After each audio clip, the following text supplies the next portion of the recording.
l'art, l'accès de l'art, la place de la femme dans l'art aussi, c'est quelque chose d'important.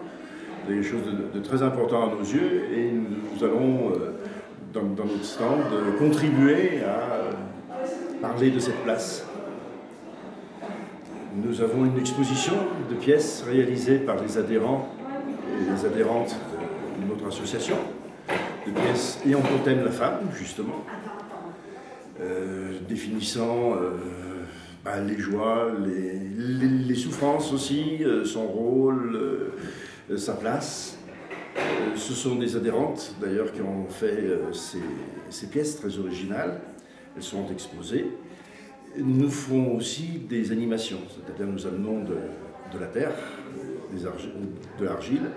On fera des démonstrations de comment on peut réaliser une sculpture, puisque Rancard c'est essentiellement des sculptures. Les gens qui voudront participer et toucher la terre, mettre les mains dans la terre, le pourront. À eux, risques et périls en général, quand on commence à toucher la terre, on ne la quitte plus.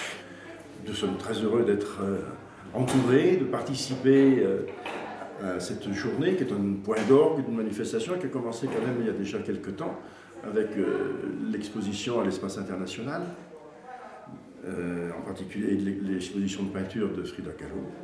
J'ai une petite anecdote à ce sujet, un peu de l'insolite, où une personne, se targuant de bien connaître la peinture, me demandait si l'artiste serait présente lors du vernissage le 26 février.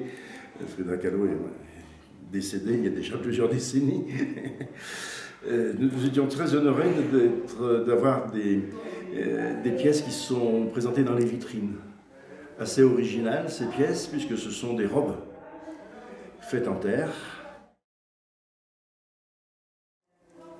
Je pense que Frida Kahlo, à la fois ses sculptures, ses tableaux, partent de son propre vécu.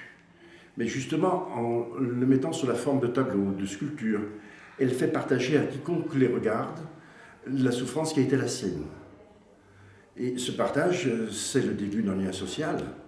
C'est de prendre place aussi, en disant ce que l'on ressent, ce que l'on ne voudrait pas non plus que d'autres subissent.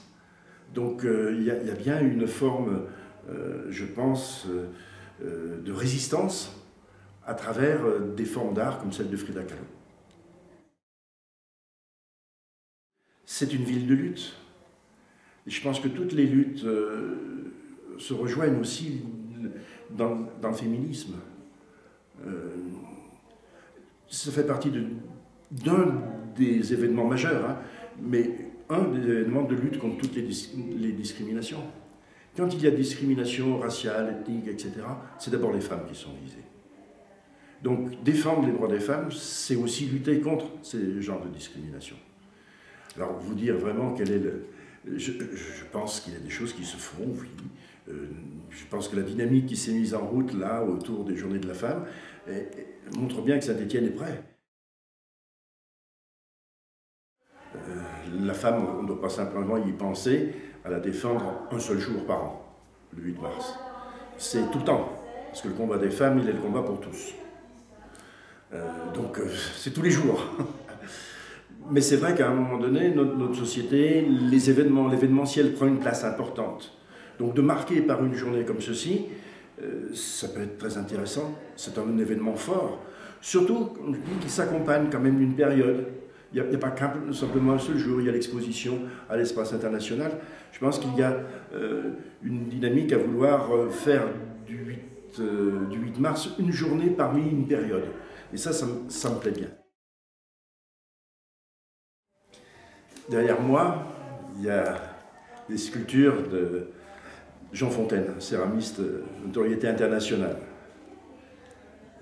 Petite anecdote, toutes ces céramiques ont une partie qui représente un corps de femme moulé sur modèle vivant. Alors, Jean Fontaine nous a expliqué que s'il prenait des femmes, ce n'était pas simplement pour un goût particulier, mais c'est que quand on moule une femme, un corps de femme, le plâtre, en séchant, se réduit d'à peu près 20%. quand on utilise ce moule pour y mettre de la terre et obtenir la céramique. La céramique a aussi un retrait de l'ordre de 7 à 10%. C'est-à-dire que le volume que l'on obtient à la sortie dans la sculpture est presque de 30% par rapport au modèle vivant. 30% inférieur. Or, un corps de femme reste dans les proportions d'un corps de femme. Jean Fontaine a fait l'expérience avec des hommes. Et comme il me l'a dit, il dit on peut prendre l'homme avec plein de tablettes de chocolat, j'allais dire Schwarzenegger pour le symboliser. C'est pas un féministe, je crois. Hein. Si on le moule de la même façon, il n'en ressort pas du tout un corps d'homme. Le corps d'un éphèbe grec, d'un adolescent pubère. Il y a donc une supériorité de la femme, déjà techniquement dans le procédé de la céramique. Et comme disait Aragon, la femme c'est l'avenir de l'homme. Hein. Je crois que ça se retrouve encore avec les sculptures de Jean Fontaine.